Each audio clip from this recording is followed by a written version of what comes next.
All right, so let's get started with the dermis. We've talked about the epidermis, that upper layer that's over here. Now let's talk about this layer, the dermis, okay? It is connective tissue. I mentioned that it's the dense, irregular, collagenous connective tissue. There are few adipocytes there. There are few macrophages as well.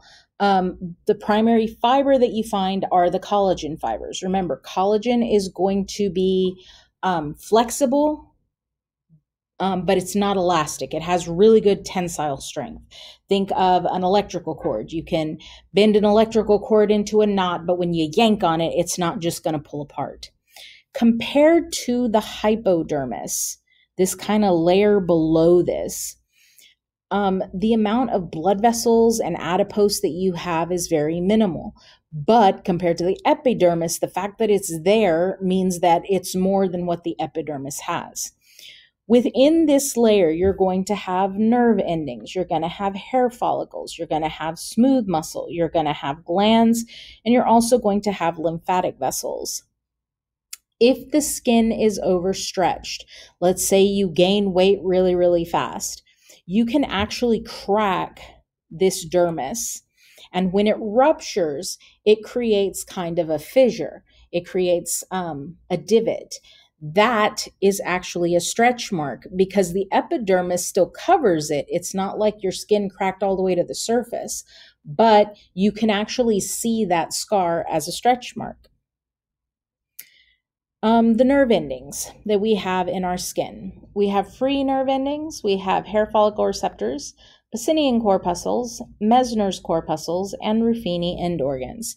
So free nerve endings are exactly what they sound like. If you look here, you can see that they're just naked nerve endings. Free nerve endings respond to painful stimuli, things like temperature, itch when you get stung by a mosquito. They can also give you information like joint movement, if something is moving your skin around, and proprioception. That word right there, proprioception. Proprioception is just a very fancy way of saying body position. In other words, if you're sitting at a table and your legs are under the table and you can't see them, I can move them around and it's not like you're going to go, I don't know where my legs are. You know where your legs are. You can feel that I've either crossed your ankles or uncrossed your ankles or straightened your legs or bent your legs. You don't have to see them to know what I've done. Okay, that's proprioception, body position. Hair follicle receptors, that's these dudes down here. They're wrapped around the base of this hair, okay? They detect light touch and slight bending of the hair. A lot of times when we feel bugs crawling on us or ants or things, well, they are bugs, but when we feel things crawling on us, one of the reasons that we feel it is because they're bending that hair. So they're basically going ticka, ticka, ticka, ticka, ticka every time that they hit a hair. And that's what makes us go, something's on me. Okay. So that bending of the hair, you can actually simulate that. Take your hand, don't touch your arm, but go back and forth right above where your skin is. And you'll feel those hairs going ticka, ticka, ticka, ticka, ticka, ticka, ticka, ticka. Every time you do it because they're bending because something is catching them. Pacinian corpuscle.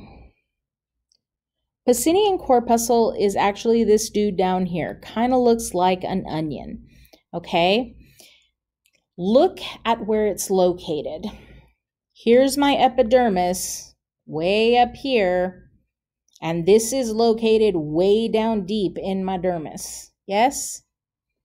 Not just that, but that nerve ending that's in there is buried in all of these layers as well. Okay? Pacinian corpuscles are deep pressure sensors. Basically, if I want that receptor that's sticking in the middle here to go off, I have to compress all of this tissue in order to get this to compress enough to actually hit that nerve ending. So it is a deep pressure receptor. And again, if you just look at where it's located, that makes sense. This is somebody grabbing your arm and actually squeezing. That's Pacinian corpuscle. Mesner's corpuscles, that's these guys here. Okay. They are involved in 2-point discrimination. 2-point discrimination. So what does that mean? When something is touching you in 2 places, you're able to say something is touching me in 2 different places. So depending on how dense these are within your skin, it'll determine how close things get before you say something's touching me in 1 place when you're still actually being touched in 2. We have a lot of these in the palm of our hand.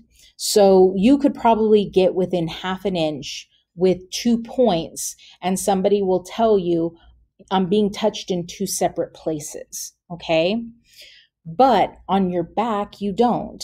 So on your back, you can do the 2-point discrimination, poke somebody in 2 spots, and you'd probably get to about an inch before they'd say, hey, you're touching me in 1 spot, when actually you're touching them in 2, but you don't have enough of these receptors to pick that up because they're not dense enough under your skin there.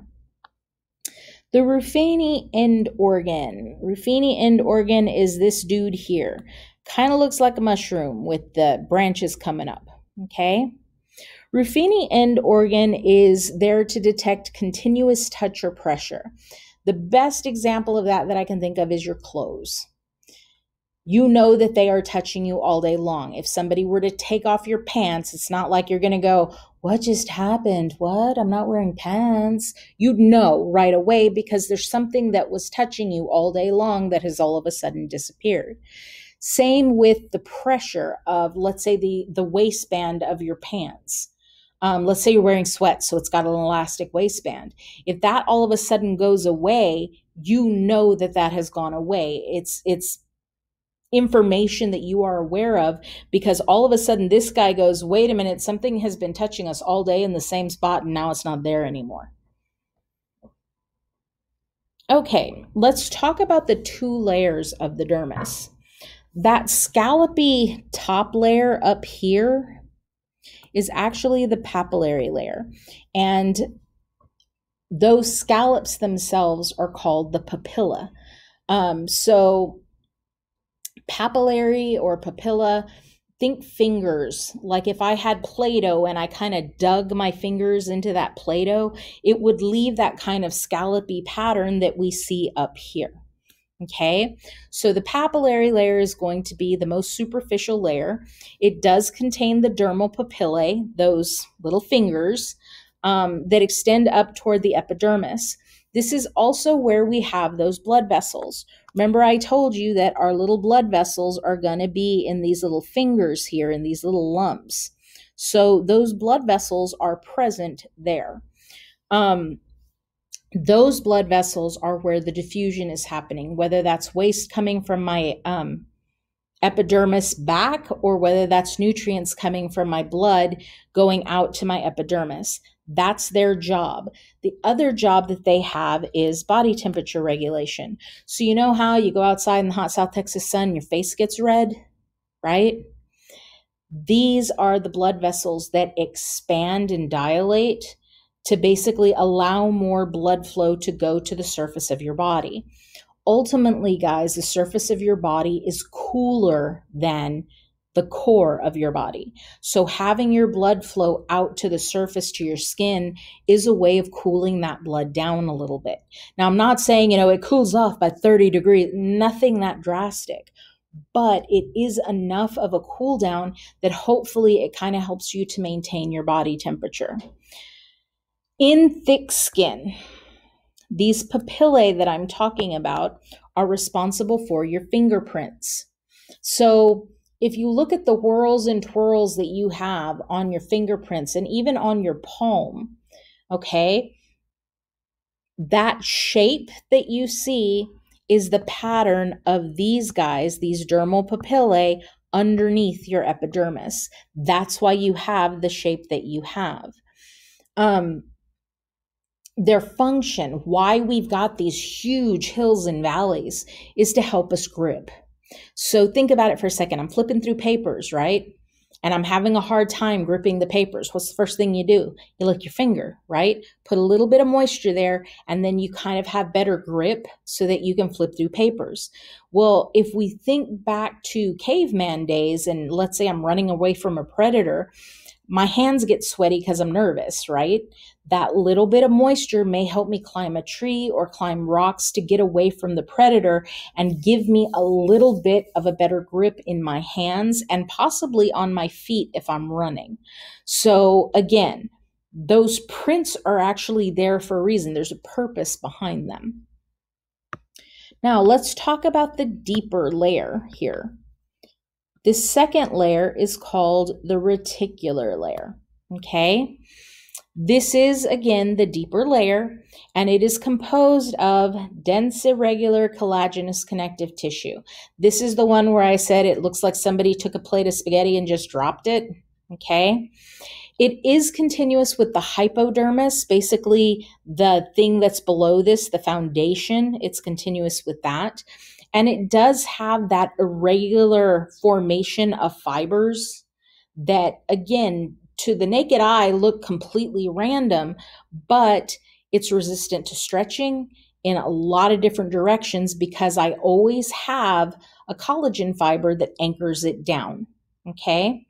Now, the way that this is arranged in your body will actually produce these cleavage or tension lines in the skin. There's a pattern underneath what we see, and that's what this looks like, okay? Plastic surgeons really know what that pattern looks like because of what happens when you stitch people together. So here are my lines, right? If I have a cut going opposite those lines and I stitch it together, do you see how it's pulling away from that cut? This is going to scar, and it's going to scar pretty badly because you're not going with the lines, the tension lines. However, here you can see the fibers going this way, right? And the cut goes in the same direction. So when you actually stitch this together, it's almost like a primary union because there's no yank going in the opposite direction. This actually heals quite a bit better and has a lot less scarring because you're going with the tension lines or the cleavage lines. Plastic surgeons know what these do. That way, whenever they stitch up, it's hopefully this and not this, meaning that you don't have as much scarring. The hypodermis. Okay, hypodermis can also be called the subcutaneous tissue, can also be called the superficial fascia. 3 names, the same exact thing. So if I were going to compare the hypodermis to anything, I would say a house has a foundation that it sits on top of. Our skin sits on top of the hypodermis. Now, this is the thing to remember, though. When you're in your house, you're not walking on top of your foundation. There is flooring, there is carpet, there's something there. You're not walking on top of the actual foundation of the house. Same holds true here. Technically, the hypodermis is not part of your integumentary system. It is below your integumentary system, so it's the foundation for your integumentary system, but it's not part of it. It attaches to underlying bone and muscle and supplies the upper layers with blood vessels and nerves. This sounds really complicated, but it's not. So think of a peanut M&M. You've got the peanut, you've got the chocolate, you've got the candy, right? Okay, let's say that the peanut needs to get something to the candy. No matter which way I go out of that peanut, I have to go through the chocolate to get to the candy, right? Just because of the way a peanut M&M is made. Yes? Okay. Same concept. The hypodermis covers everything under your skin. So if something needs to go from the core of your body to the surface of your body where your skin is, it has to go through the hypodermis. There is no around that. Okay, that's all that second bullet is saying. So as far as the matrix of the hypodermis goes, we have some loose connective tissue, which is the areolar connective tissue. We've got collagen and elastic fibers there. The cells that you are going to find, you're going to find fibroblast. Blast meant to build, fibro, it's building fibers. We've got adipose cells. We've got macrophages. In fact, half of your body's adipose would be stored in your hypodermis. Why? Well, it works as a great insulator. It's a thermal insulator. If I, lived in a place that's actually cold, the fact that I've got so much insulation would help to keep me warm. I can use it as an energy source. Again, if I was a cave person and I had a little bit of extra weight and we go through a time of famine, my body has extra stores of fat that basically are going to let me live longer. And it acts as padding. When you have fat under your skin, it actually does kind of act like a pillow. And it helps to kind of absorb trauma, if it's like hitting trauma, I'll say. The amount of fat that we have in the hypodermis varies with age. Babies have more fat than adults. That's why they've got the little Michelin Man rolls on their legs and their arms. And everybody goes, oh my gosh, they're just so precious. Well, they've got extra fat. Why? What are babies doing that we no longer are? And they're doing it pretty darn fast. They're growing. So remember I said it could be used as an energy source. For baby, that's their gas tank, and it helps them to start growing and getting bigger and doing all of that. Having all of that excess fat is actually really important. Men and women. Women have more fat than men. Why? Because we have breasts and we have hips. It is supposed to be an hourglass figure. We are not supposed to look like toothpicks.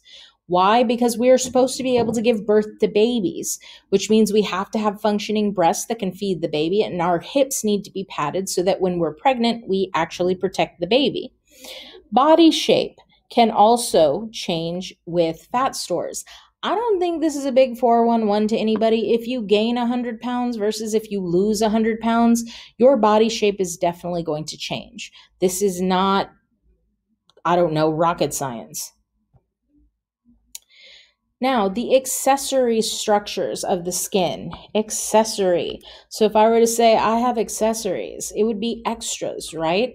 So we're going to talk about the hair, we're going to talk about the glands, we're going to talk about the nails.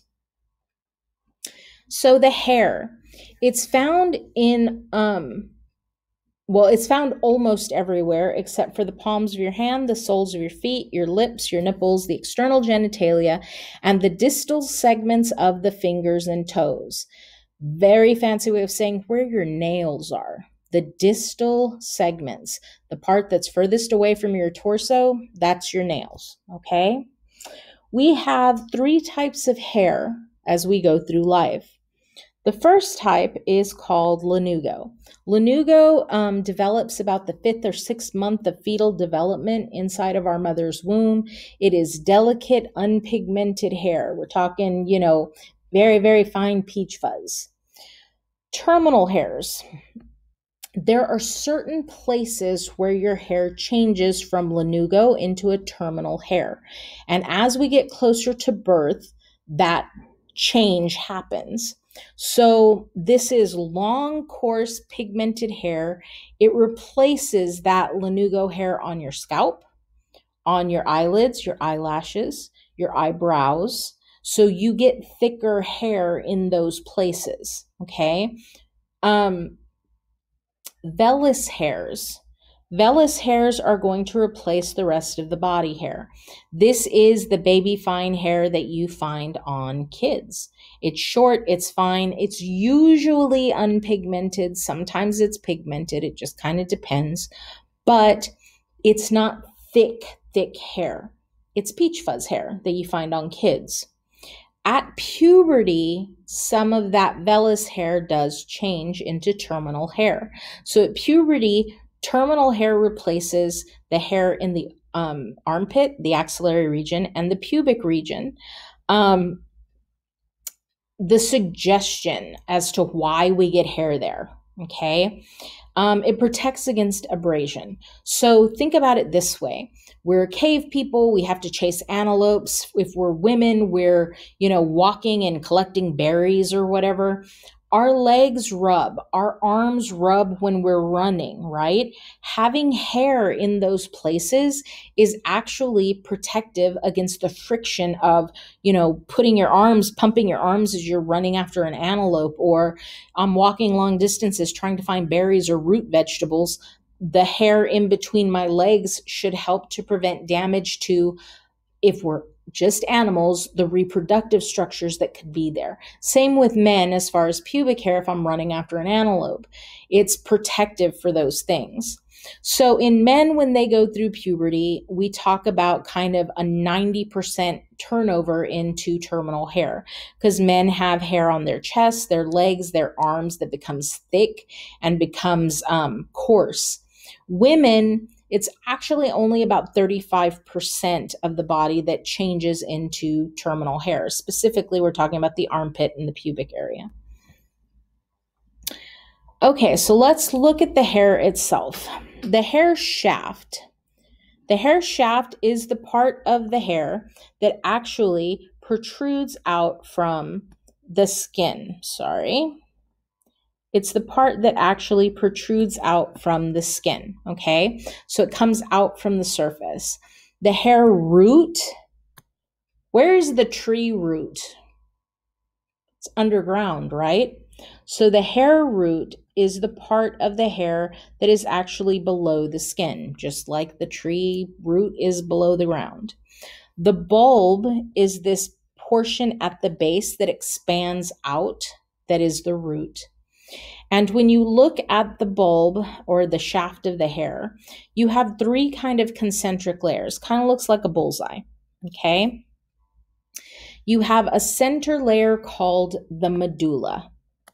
No matter where you hear medulla in A&P, it will always mean the same thing. Medulla means middle, period, end of story. The outside is the cortex. Again, in A&P, if you hear medulla and cortex, they always mean the same thing. Medulla means middle, cortex means outside. So if we're talking about just a regular old M&M, medulla is the chocolate, cortex is the candy, okay? So in your hair, you have this center blue area here, okay, that's kind of the center of the bullseye. That is the medulla, okay, that's the middle. And it's the central axis of the hair. It's 2 to 3 layers of cells, and they have soft keratin, just like the keratin that you find in your skin. However, the cortex, which is the lavender that you see out here, and again, looking at the bullseye, it's that next ring out from the center, okay? This is what forms the bulk of your hair. This is what most of your hair is made out of. This contains hard keratin. Hard keratin, like I mentioned earlier, has a higher sulfur content. And you know that the texture of your hair is very different than the texture of your skin. So that hard keratin gives your hair that kind of, this is going to sound so stupid, hairy texture. It's a harder texture than what your skin feels like. Now, outside of that, out here in this kind of mustard yellow, whoops, sorry, this mustard yellow, okay? This is going to be the cuticle, okay? Actually, that's wrong. The brown here, not the yellow. So this thin ring right outside of the purple, That's the cuticle. It is a single layer of cells that forms the hair surface, and it looks like overlapping shingles on a roof. If you've ever gotten a split end and you pull it and it goes all the way across the entire hair, this is why. Because you're basically pulling the bottom shingle and it's pulling all of the other shingles up with it. So, the hair follicle itself, this whole thing, okay, is a tube-like invagination of the epidermis. It goes in and creates this kind of hole, okay? It extends into the dermis, so below my epidermis, and it's in the dermis down here where the hair is actually going to develop from. So within that, I guess, layering system we were talking about earlier, you do have kind of two sheaths around it. The dermal root sheath is the portion of the dermis that surrounds the entire hair follicle. So here in this picture, it's got that kind of chocolate brown color that is actually kind of surrounding the whole hair follicle within the dermis, within that bottom layer of our skin. Now the epithelial root sheath, this dude right here, we've got two layers to that. We've got the external epithelial root sheath and we've got the internal epithelial root sheath. So I'm going to go back, or I'm not. Hang on. Where am I going? I'm just going to focus. I'm going to come in. Remember the yellow that I pointed out wrongly in the last slide? That is the internal epithelial root sheath. Then here, that kind of peachy color that notice is the same color as your epidermis is the external epithelial root sheath. The external, it has all of the strata, all of the layers found in thin skin as we go down into the shaft, okay?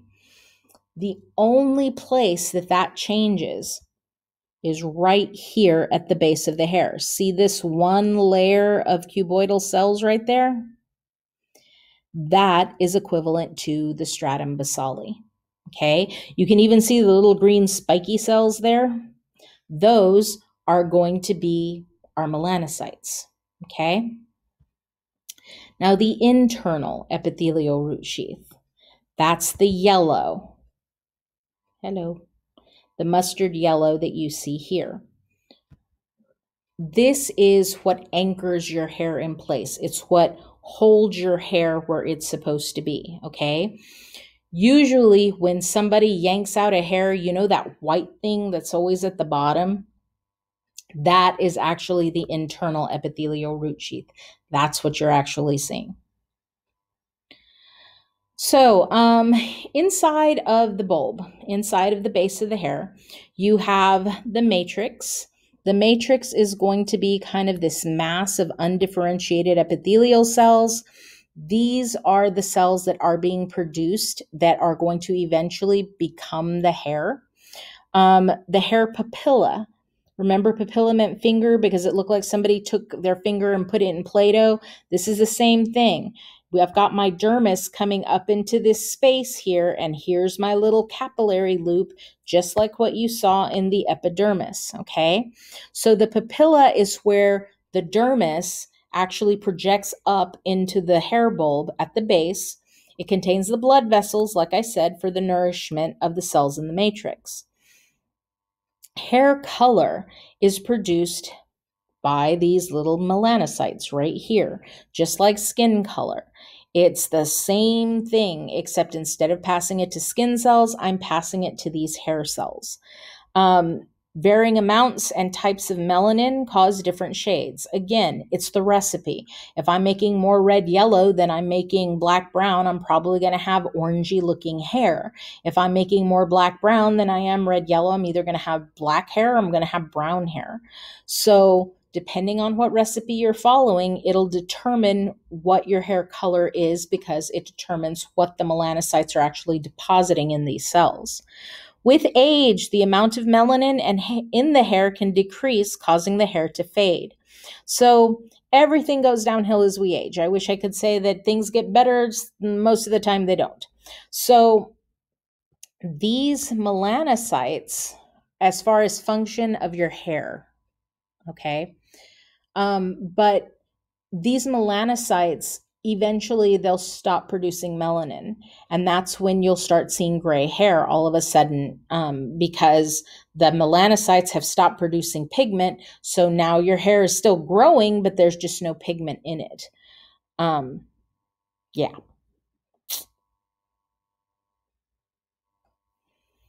Hair growth. You got kind of two cycles with your hair. There's a growth stage and there's a resting stage. During the growth stage, hair is formed by the matrix cells, it differentiates and it becomes keratinized and it dies. Remember the whole diffusion thing that we talked about with the skin? Well, this is my capillary loop to feed everybody. The further we get from that capillary loop, just like with the skin, we start starving to death. So you know how they're like, bring your hair back to life, blah, blah, blah. Yeah, no, you can't. Your hair is dead before it even gets out of your scalp because your hair is dead about here. That's way deep down in your scalp. That is not anywhere near the surface. That's like down here. So all of this is already dead and gone. So if you damage your hair, like seriously damage it, that's just the end of it. But during the growth stage of this hair cycle, this growth cycle, this is when you're adding cells to the base of the hair. So your hair gets longer. During the resting stage, though, your hair stops growing. So let's say this is a normal hair follicle. It kind of shortens, kind of comes back down, and it almost clamps down on the hair to try and hold the hair in place. But during the resting stage, there is no more growth happening. And again, it happens in stages. You've got the growth stage, you've got the resting stage. For eyelashes, on average, they will grow for about 30 days, but then there's 105 days of resting. Now, what follicle is doing what at what time frame is up in the air. There is no, this is on Tuesday, January, whatever, we all stop growing. No. What follicle does what at what time is completely random, but we do know that that's the cycle for a hair follicle. With your scalp hair, usually growth phase is about 3 years. Resting is 1 to 2 years. Again, which follicle is doing what at what time frame is completely random. But scalp hair, I want you to notice how long that growth phase is. That's a really long growth phase, right? Compared to your eyelashes. Why do you think that is? How long can your head hair get? It could reach the floor. It could go past the floor. Hello, Rapunzel, right? Your head hair can get extremely long. That growth phase being that long means that my head hair can get really, really long. Think about your eyelashes getting as long as your head hair. Probably not a good idea, right? Because if I'm being chased by predators and my long, luscious locks of eyelashes are in my eyes, I'm going to get eaten. So what do? Well, through evolution, whoever had this short phase of growth and rest with the eyelashes, they were the ones that were the most successful. They were the ones that lived the longest and were actually able to reproduce. So now this is our timeline for our eyelashes because we do need them, but we don't need them as long as our head hair.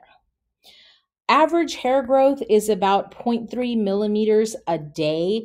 and I know people are out there going, no, mine grows long. Mine doesn't grow that. Okay, hey, it's an average. It's not everybody's hair, just an average. Hair length is determined by the rate of hair growth and the length of the growing phase.